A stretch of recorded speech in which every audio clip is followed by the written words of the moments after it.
Scary story number 5. Title: Abusive Relationship. Story begins.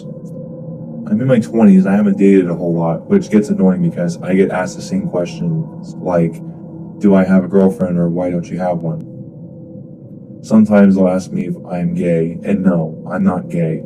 I just don't like the girls at my college because they are mostly plain stupid to me. So since I don't have that distraction like most of the guys do, I was able to focus on my schoolwork and to focus on myself. So I stayed single for a year until I met this girl named Helen. She was beautiful with black hair and green eyes with an hourglass figure. It came to my surprise that she didn't date much either. She wasn't like the girls I encountered on my campus, as she also thought those girls were the worst to her. We met at an event that I had to go to for a class I was taking, and she was there for the same reason. We mostly talked about how we thought this whole event was a waste of our time and connected that way.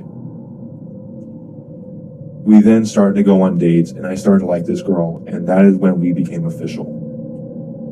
She loved me, and I loved her. Until we moved in together. At first, it was great, and I got to see her all the time around the house, always being sweet and loving towards me. Well, this changed around 7 months of living together after our first year of being together.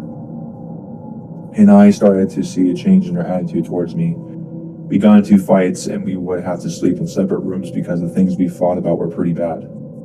Eventually, the abuse turned into physical abuse, as she would break and throw things at me over the fights we would argue about.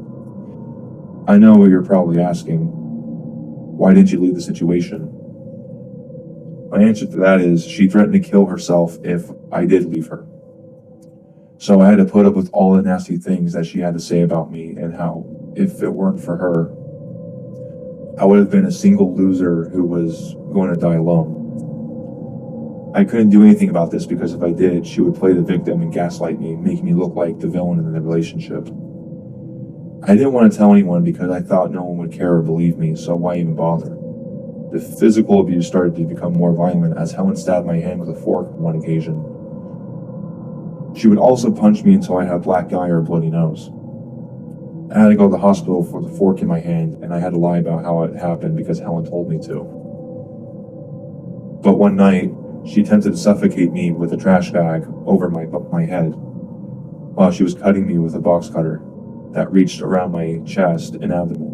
While I was gasping for air, the trash bag kept going in my mouth when I inhaled, while at the same time I kept feeling sharp slices on my torso. I was clawing out the trash bag for an opening.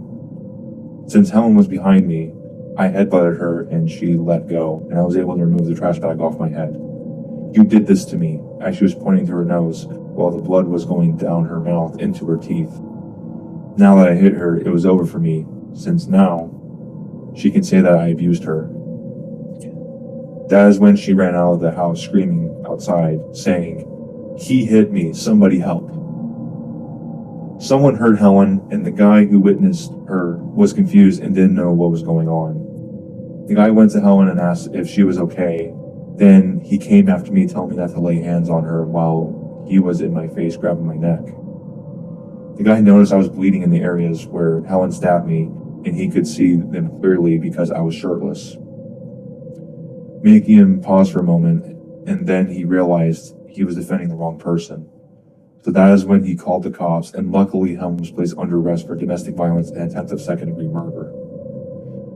I live alone again, and I'm trying to move on with my life. However, I fear that this won't be the last time I hear from Helen when she gets out, because I think she may take revenge on me someday. Story ends.